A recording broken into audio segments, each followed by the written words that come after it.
नमस्कार, सबसे बड़ा मुद्दा देख रहे हैं, मैं हूं आपके साथ शुभम त्रिपाठी। प्रधानमंत्री नरेंद्र मोदी ने काशी और गोरखपुर को अरबों की सौगात दी है। बीजेपी पूर्वांचल में विकास की नई कहानी लिखने में जुटी है, क्योंकि पूर्वांचल ही वो इलाका है जहां से यूपी की 80 सीटों को जीतने का सपना साकार होता है। और इसलिए मोदी ने 2024 के शंखनाद के लिए पूर्वांचल की धरती को चुना है।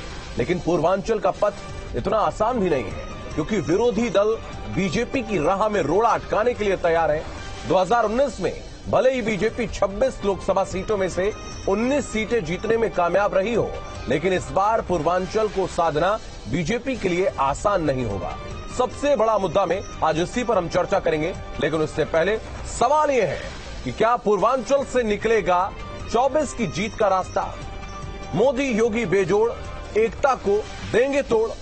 यूपी मोदी में 80 सीटों पर क्या तय है विजय? और पूर्वांचल से संदेश, क्या 24 में मिलेगा जनादेश? विरोधियों पर क्या मोदी और योगी की जोड़ी भारी होगी?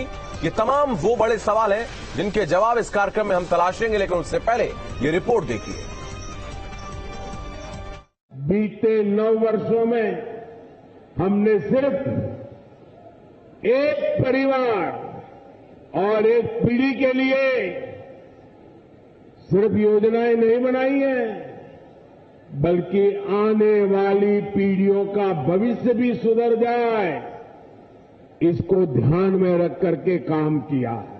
भाजपा सरकार ने लाभार्थियों से बात की, संवाद की, मुलाकात की, एक नई परंपरा शुरू की है, यानी बेनिफिट भी डायरेक्ट और फीडबैक भी डायरेक्ट। अब किसी के लिए गुणा गणित का कोई चांस ही नहीं बचा है। चाहे वह इंफ्रास्ट्रक्चर का हो, बाह्य सुरक्षा का हो, आंतरिक सुरक्षा का हो या गरीब कल्याण का हो, विरासत और आस्था के सम्मान का हो, हरेक मोर्चे पर भारत ने एक नई सफलता की नई कहानी गढ़ी है।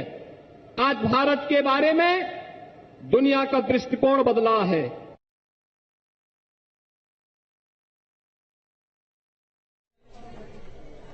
तो प्रधानमंत्री नरेंद्र मोदी ने साफ तौर पर जो तमाम योजनाएं हैं उसका खाका भी खींचा, शिलान्यास भी किया और लोकार्पण भी किया।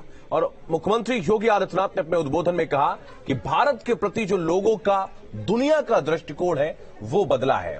हमारे साथ जो खास मेहमान इस वक्त चर्चा में शामिल हो रहे हैं उनका परिचय आपसे करवाते हैं। भारतीय जनता पार्टी के प्रवक्ता शरद त्रिवेदी हमारे साथ जुड़ रहे हैं। दीपक रंजन समाजवादी पार्टी के प्रवक्ता हैं।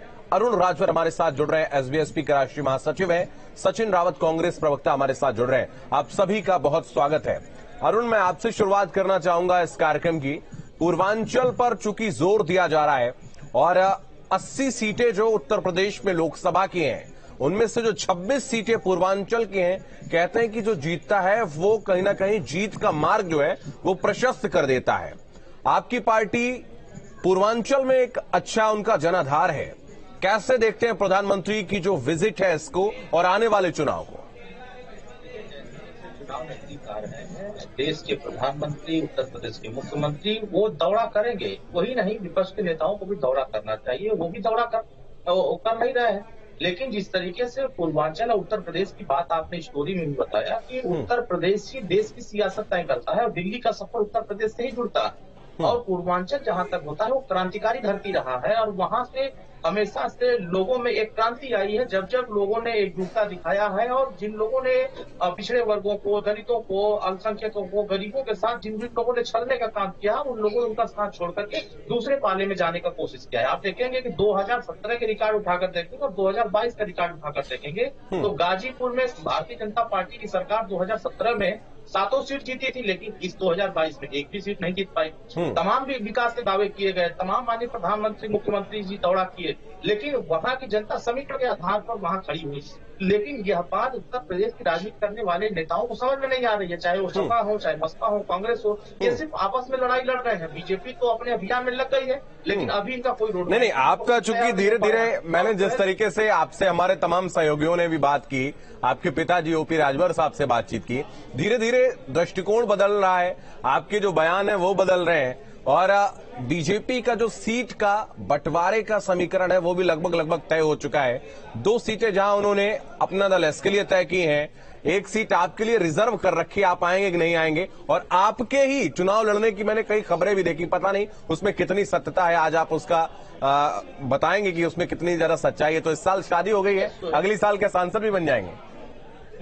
नहीं, सुहेल, भारतीय समाज पार्टी जनता के बीच में रहती है और हमारे नेता माननीय ओम प्रकाश राजभर जनता के बीच में रहते हैं और चुनाव लड़ने का न लड़ने का फैसला हमारे पार्टी एक कार्यकर्ता करेंगे और हमारा शीर्ष नेतृत्व करेगा। और जनता के बीच में जो व्यक्ति रहता है, हमारी भी जिम्मेदारी ऐसी नहीं है कि हम जनता के बीच में रहते हैं, हम जनता के बीच में रात काम करते हैं। तो जिस कार्यकर्ता के ऊपर हमारे संगठन के लोग, हमारे माननीय प्रकाश राजभर जी तय करेंगे कि इनको लड़ना है तो मैदान में उतर जाएगा, हमको भी लड़ने के लिए इजाजत दिया जाएगा तो हम मैदान में आ जाएंगे। ऐसा नहीं है कि सारी चीजें सूत्रों के हवाले से जो खबरें चलाई जा रही हैं उस खबरों में सत्यता है, कहीं सत्यता नजर नहीं आ रही। हाँ, कोई ऐसे प्रपोजल सुहेल भारतीय समाज पार्टी के पास आएंगे तो वो आपके बीच में बताएंगे, लेकिन अभी हमारा एक रोडमैप चल रहा है कि हम वंचित शोषित जागरूकता अभियान हम चला रहे हैं और बिहार के पटना में हम जाकर 7 अक्टूबर की घोषणा करेंगे। जो ठीक है, मैं आऊंगा अरुण, वापस आपके पास आऊंगा। शरद जी, मैं आपके पास आऊंगा। यहाँ पर एसबीएसपी से चूंकि मैंने इसलिए पहले बात की, पूर्वांचल में उनका अच्छा जनाधार है और आपकी पार्टी के साथ नजदीकियां एक बार फिर से उनकी बढ़ती हुई नजर आ रही हैं।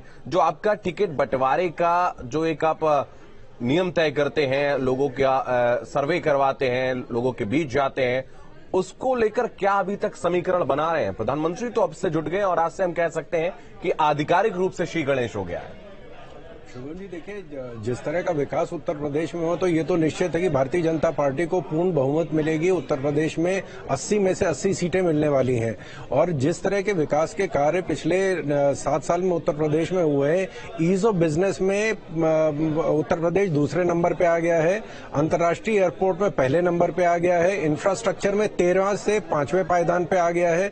और जो अभी 26 दिसंबर को जो इंडिया टुडे का इशू था उसमें उन्होंने बताया था कि 2021 और 2022 में कंसिस्टेंटली उत्तर प्रदेश जो most improved law and order situation में उत्तर प्रदेश है और 33 लाख करोड़ का निवेश का जो प्रस्ताव आए हैं उनमें से करीब 7 लाख करोड़ के निवेश पे जो हस्ताक्षर हो चुके हैं। तो जिस तरह का विकास उत्तर प्रदेश में हुआ है, जनता देख रही। समीकरण क्या होंगे, कौन आएगा कौन जाएगा, ये भविष्य की बात है। अभी इसमें बहुत जल्दी हम इसमें कोई फैसला नहीं कर सकते हैं, लेकिन ये कि जिस तरह का विकास का कार्य उत्तर प्रदेश में भारतीय जनता पार्टी की जीत निश्चित है। माननीय मोदी जी और माननीय योगी जी की जो जुगलबंदी है, जो उनकी जोड़ी है, वो निश्चित विजय की पताका वो लेके आगे आएंगे। क्या जो 7 सीटें पूर्वांचल में आप हारे थे, पिछले लोकसभा चुनाव की बात करें और एसपी बीएसपी गठबंधन ने वो सीटें जीती थी, उन पर आपकी नजर भी है, आपने वहां पर अलग से प्रभारी भी नियुक्त किए हैं, उन पर ये जो दौरा है आज का, जो पूर्वांचल का दौरा गोरखपुर और वाराणसी की बात करें, इससे फर्क पड़ेगा? बिल्कुल, देखिए, बंद घड़ी भी दिन में 2 बार सही समय बताती है। तो ठीक है, एक जैसे आप बहुत लोग कह रहे थे कि कर्नाटक में जो विजय इनको मिली है वो एकदम से सब बाजी पलट जाएगी और कांग्रेस जो है वो सत्ता में आ जाएगी। और मैं बता दूं कि कर्नाटक में चुनाव हारने के बावजूद जो है वहां का जनादेश हमारे हित में नहीं था, लेकिन आज भी विपक्ष के अध्यक्ष का पद भारतीय जनता पार्टी के पास है। जो कांग्रेस के पास पहले गुजरात में था वो भी उनसे छिन गया है। तो ये थोड़ा बहुत ऊपर नीचा होता रहता है, लेकिन यह कि जिस तरह का कार्य उत्तर प्रदेश में हुआ है जनता के सामने है और 9 साल से जब हम उत्तर प्रदेश में चुनाव में उतरे, विजय भारतीय जनता पार्टी को मिली, जनता का पूर्ण आशीर्वाद भारतीय जनता पार्टी को मिला है। ठीक है सचिन, मैं आपके पास आऊंगा, चूंकि कांग्रेस का जिक्र शरद जी ने यहां पर किया है। मैं समझना चाहूंगा कि चूंकि अभी पिछले जो विधानसभा चुनाव जो राज्यों में हुए हैं उसमें आपको सफलता भी मिली है और आत्मविश्वास भी बढ़ा है। राहुल गांधी भी अपने पुराने मोड से निकलकर सड़क पर नजर आए, लोगों से बात करते नजर आए, बीजेपी एक्टिव हो गई है। लेकिन अभी तक अगर हम देखें, कांग्रेस थोड़ा सा लचर नजर आ रहा है उनका रवैया। जो यात्रा आपने निकाली थी राहुल गांधी की पद यात्रा, उसके बाद से अब तक की अगर हम बात करें। देखिए शुभम जी, सबसे पहली बात तो जो राहुल गांधी जी ने यात्रा की है 4000 किलोमीटर की, उसके बाद में 2 स्टेट में जब चुनाव हुआ और कांग्रेस पार्टी की वहां सरकार बनी, लगातार आपने देखा होगा जिस तरह से स्वीकार्यता कांग्रेस पार्टी के प्रति लोगों की बढ़ रही है, क्योंकि देश में 9 साल में मोदी जी ने डिलीवर क्या किया। क्योंकि जिस तरह से गिरती अर्थव्यवस्था है, महंगाई है, बेरोजगारी है, आप सिर्फ फीते काटने से, उद्घाटन करने से कब तक आप जो है जो असल मुद्दे हैं उनका मोड़ लेंगे। लेकिन ऐसा नहीं है, क्योंकि देखिए जाना चाहिए था मणिपुर, जा रहे हैं गोरखपुर, काशी, उत्तर प्रदेश। अरे जहां पे आपकी जरूरत है, मणिपुर के लोग चीख कर चिल्ला रहे हैं कि प्रधानमंत्री जी कहाँ हैं, प्रधानमंत्री जी कहाँ हैं। हम लोग विपक्ष की जिम्मेदारी निभाते हुए श्री राहुल गांधी जी वहां पहुंचे, उसके बाद में लोगों से वहां बात की कि आपको अमन शांति बनाए रखनी पड़ेगी। लेकिन क्या है, भारतीय जनता पार्टी सिर्फ और सिर्फ जो इवेंट की पॉलिटिक्स करती है। जिस तरह से आपको पता होगा कि उत्तर प्रदेश में 2 बार इन्वेस्टर समिट की गई, इसमें अरबों रुपए पानी के तरीके बहाए गए। अभी शरद जी बता रहे थे कितने एमयू साइन हुए, लेकिन डिलीवर कहाँ पे आप कर पा रहे हैं ये बताइए। जो युवा है रोजगार मांगता है उस पर आप लाठीचार्ज करवा देते हैं। आप उत्तर प्रदेश में लॉ एंड ऑर्डर की बात कर रहे हैं, लॉ एंड ऑर्डर आपने देखा होगा जिस तरह से पुलिस कस्टडी में लोगों की हत्याएं हो रही है, सुनियोजित अपराध लगातार बढ़ता हुआ जा रहा है। चलिए, ये 2 बड़े प्रश्न आपने उठाए हैं कि एमओयू एक तरफ साइन हो रहे हैं लेकिन जमीन पर डिलीवर नहीं हो रहे। इस पर मैं जवाब चाहूंगा बीजेपी से, लेकिन उससे पहले दीपक जी मैं आपके पास आऊंगा। आप उत्तर प्रदेश में विपक्ष में हैं और अच्छे तरीके से आपने चुनाव लड़ा था, सीटें आपने ज्यादा जीती, वोट का जो प्रतिशत था वो कहीं ना कहीं कम रहा। आपकी कार्यालय के बाहर एक होर्डिंग लगी, बहुत बड़ी होर्डिंग लगाई गई है, उसमें लिखा गया कि अब की बार पीडीए सरकार। तो 3 वर्ग के अलावा पी से आपका आशय पिछड़ों का है, डी से दलित और अल्पसंख्यक, बाकी लोगों का वोट नहीं चाहिए क्या? देखिए शुभम भाई, लगता है आपने होर्डिंग बड़े ध्यान से नहीं देखी, उसमें आदरणीय जयस्वाल जी की भी फोटो है। वो पिछड़े से मेरा मतलब है कि समाज इस सरकार में, भारतीय जनता पार्टी की सरकार में जिसको इस सरकार ने पीछे करने का काम किया, जिसको पिछाड़ने का काम किया है, चाहे स्वास्थ्य की दिशा में, चाहे रोजगार की दिशा में, चाहे महंगाई में, जो भी पिछड़ा है वो हमारे साथ आए। मतलब जातिगत पिछड़े की बात नहीं कर रहे हैं आप? बिल्कुल पिछड़े, जातिगत पिछड़े की बात नहीं हो रही इसमें बात। और इसमें देखिए पिछड़े में पिछड़ा भी आता है जो पिछड़ने का काम किया है। देखिए स्वास्थ्य में पिछड़ा है, रोजगार में पिछड़ा आदमी, महंगाई में पिछड़ा आदमी, लोगों की नौकरियां छूटी हैं, तो उसको आप जाति विशेष से नहीं देख सकते। उसमें अल्पसंख्यक भाई भी हैं, उसमें सवर्ण भी हैं, उसमें बैकवर्ड लोग भी हैं, तो सबको लेकर के हम लोग चलने का काम करते हैं। देखिए समाजवादी पार्टी सभी जाति का, सभी वर्ग का, सभी धर्म का सम्मान करती है और सबको लेकर के आगे चलने का काम करती है। आज आपने देखा कि देश के प्रधानमंत्री आदरणीय मोदी जी का बनारस और गोरखपुर में दौरा था। जब आदरणीय वैसे भी कई बार आ चुके हैं, मुझे लगता है 30-35 बार 40 बार आ चुके होंगे वो, और जब भी आते हैं तो 2000, 4000, 5000, 10,000 करोड़ की सौगात बनारस को दे करके जाते हैं। तो मैं समझता हूँ कि ठीक है ये उनका संसदीय क्षेत्र है, लेकिन बाकी 80 लोकसभा सीटों में कई उत्तर प्रदेश में कई और जिले भी आते हैं, उनके लिए इन्होंने क्या किया। और जब ये वहां पर शुभम भाई जब 2014 में चुनाव लड़ने आए थे तो इन्होंने कहा था कि गंगा मैया ने मुझे यहाँ पर बुलाया। तो क्या गंगा मैया साफ हो गई? बनारस को क्यूटो बनाने की बातें करते थे। मैं कहता ठीक है क्यूटो नहीं बना सकते ये, लेकिन अगर आपने अपने मीडिया पर्सन या अपने एंकर के माध्यम से या अपने सिंगर के माध्यम से अगर आप वहां पे सर्वे कराइए और ग्राउंड रिपोर्ट लीजिए तो आज वहां पे कमर तक पानी। अभी सिर्फ एक बरसात हुई, अभी पूरी तरीके से बारिश हुई भी नहीं है मानसून की। ये हाल है वहां पे कि चलना दूभर हो गया और मेन रोड जो है ठीक है। आपके ये तमाम जो आरोप हैं इस पर मैं अभी शरद जी से जवाब लूंगा, लेकिन मैं इतना समझना चाहता हूं कि जैसे बीजेपी अब ग्राउंड पर नजर आ रही है, उन्होंने तमाम कई जगहों अपने प्रदेश अध्यक्षों को बदला है, कई जगहों पर उन्होंने प्रभारी अपने बदले हैं और खुद प्रधानमंत्री और मुख्यमंत्री आज शुरुआत कर चुके हैं। पूर्वांचल से उन्होंने जनसभा को भी संबोधित किया। समाजवादी पार्टी कहां पर है इस वक्त? देखिए शुभम भाई, आपने जैसा कहा ना कि भारतीय जनता पार्टी अब सड़कों पर उतर आई। समाजवादी पार्टी 365 दिन अपने संगठन को धार लेने में और जनता के बीच और बूथ कमेटी को मजबूत करने में सदैव लगी रहती है। अभी आपने देखा होगा जब यहाँ पे उत्तर प्रदेश का टेम्परेचर 40, 45, 46 डिग्री था, तब हमारे प्रशिक्षण शिविर आदरणीय अखिलेश यादव जी जो है, लेकिन ओपी राजभर तो कहते हैं कि आप एसी कमरों से नहीं निकलते हैं। अखिलेश यादव देखिए शुभम भाई, ओपी राजभर जी हमारे आदरणीय है, उनकी एक अपनी पार्टी है। और देखिए आज ओपी राजभर जी और सुभाषपा के लिए मैं कुछ नहीं कहना चाहूंगा। देखिए अगर ये विपक्ष के साथ हैं तो वैसे भी मुझे कुछ नहीं कहना, और जिस दिन ये सत्ता पक्ष के साथ आ जाएंगे उस दिन इनसे सवाल जवाब होगा महंगाई पे, स्वास्थ्य पे, शिक्षा पे, रोजगार पे। नहीं, सत्ता पक्ष के साथ भले ही ना हो, लेकिन आपके साथ फिलहाल नहीं है, ऐसा लगभग तय है।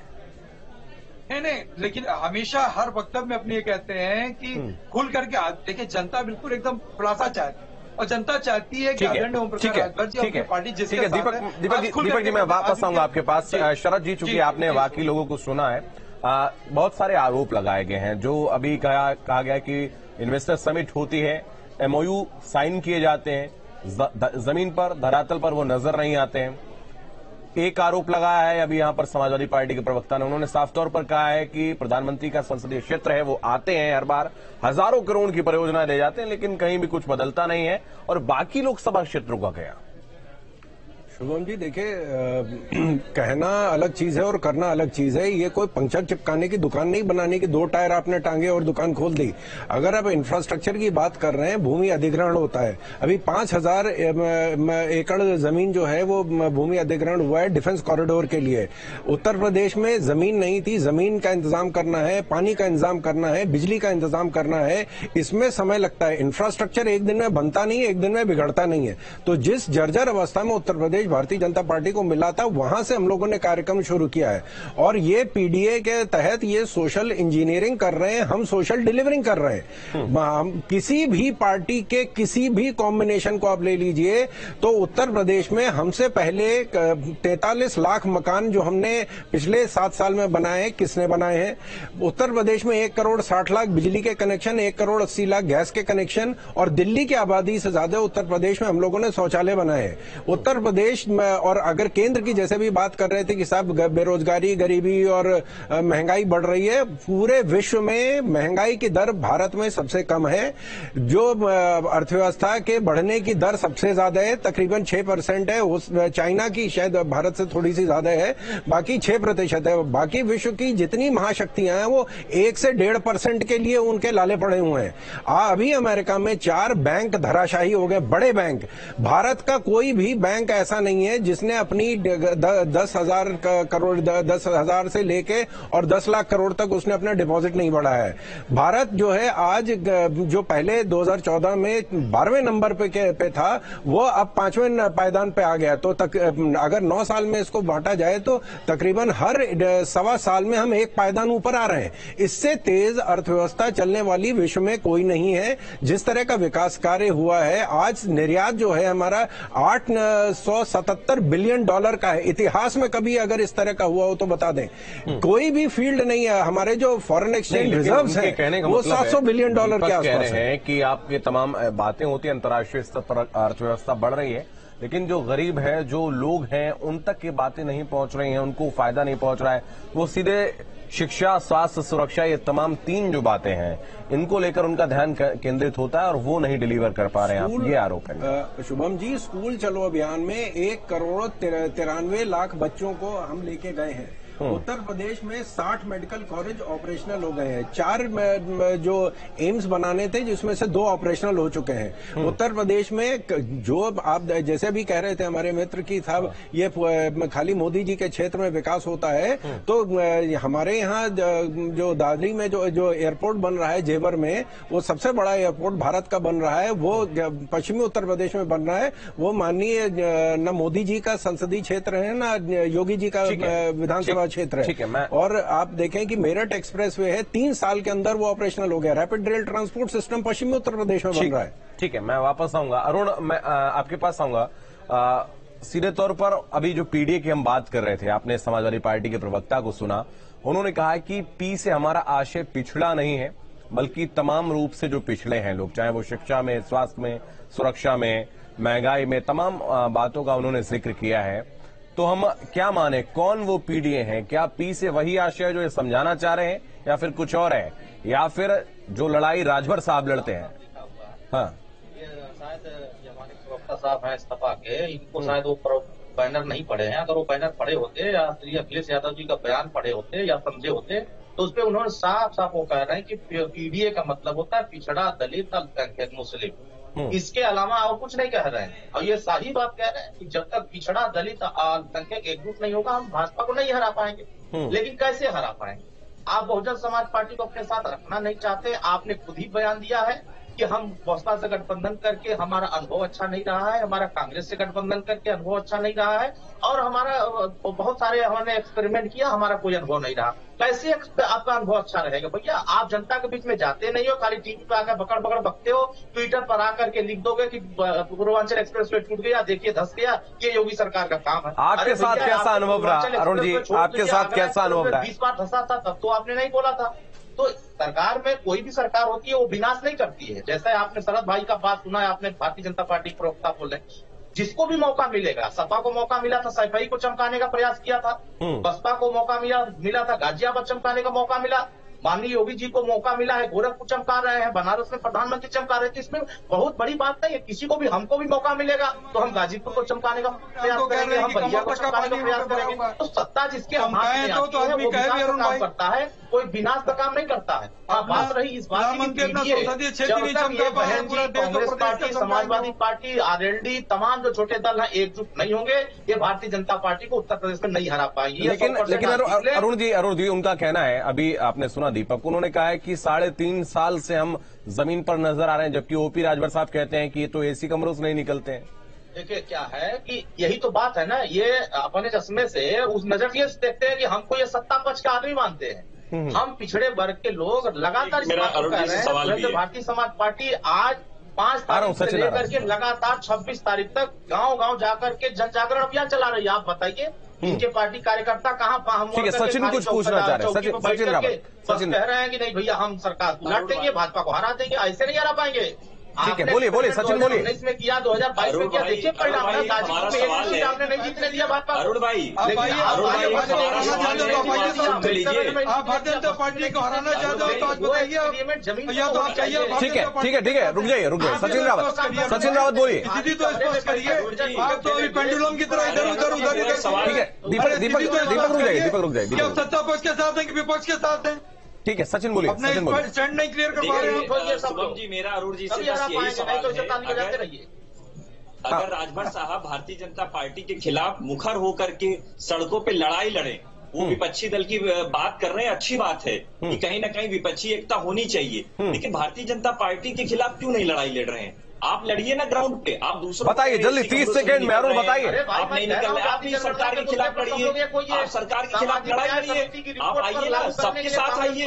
लेकिन आप अगर जैसे राष्ट्रीय पिछड़ा वर्ग आयोग का संवैधानिक दर्जा मिला, रोहिणी कमीशन लागू कराने के लिए क्यों नहीं एकजुट होते हैं? कांग्रेस पार्टी भैया वही तो मैं आपसे कह रहा हूँ कि देश में एक समान शिक्षा लागू क्यों नहीं होनी चाहिए? जनता पार्टी के खिलाफ लड़ाई करके क्यों नहीं होनी चाहिए? ठीक है, दीपक मैं आपके पास आऊंगा। एक तरफ अधिकार दिया गया है, उसी पर समर्थन करिए। ठीक है, ओम प्रकाश राजभर जी कहते हैं कि उनके टच में हैं बहुत सारे समाजवादी पार्टी के विधायक, और जब कहेंगे तब उनको तोड़कर ले आएंगे। दूसरी तरफ आपकी पार्टी के प्रोफेसर रामगोपाल यादव कहते हैं कि भारतीय जनता पार्टी के तमाम विधायक उनके संपर्क में हैं, जब कहेंगे तब तोड़ देंगे। तो आखिर संपर्क में है तो बुलाइए उनको। नहीं तो अगर ओम प्रकाश राजभर जी के संपर्क में तो ये बुला लें। हाँ भाई, अगर ओम प्रकाश राजभर जी इस तरह से कह रहे हैं उस समय नहीं तो आप इंतजार मत करो, इंतजार आप भी मत करो। बीजेपी की अगर प्रोफेसर साहब ने कहा तो बिल्कुल तथ्यों के आधार पर कहा, क्योंकि वो लोग झूठ नहीं बोलते। समाजवादी पार्टी झूठ बोलने वाली पार्टी नहीं है। और अभी जो विधान परिषद का चुनाव हुआ, क्रॉस वोटिंग आपके एक विधायक ने की, समाजवादी पार्टी के एक विधायक ने क्रॉस वोटिंग नहीं किया। हमारे तो किसने कर दिया? की बात करते हैं, हमने राष्ट्रपति क्यों नहीं दिया दलित आदिवासी को? क्यों नहीं दलित को वोट दिया? जब विधान परिषद का चुनाव हुआ तो दलित को रात भर। ठीक है शरद जी मैं आपके पास आऊंगा। बात करते हो विधायकों के संपर्क की बात कही जाती है कि इतने विधायक हमारे संपर्क में, कितना दम होता है इस बात में? या सिर्फ एक पेंडुलम की तरह इधर ठीक है शरद जी बनो भैया। अरे स्टैंड बोलिए आप।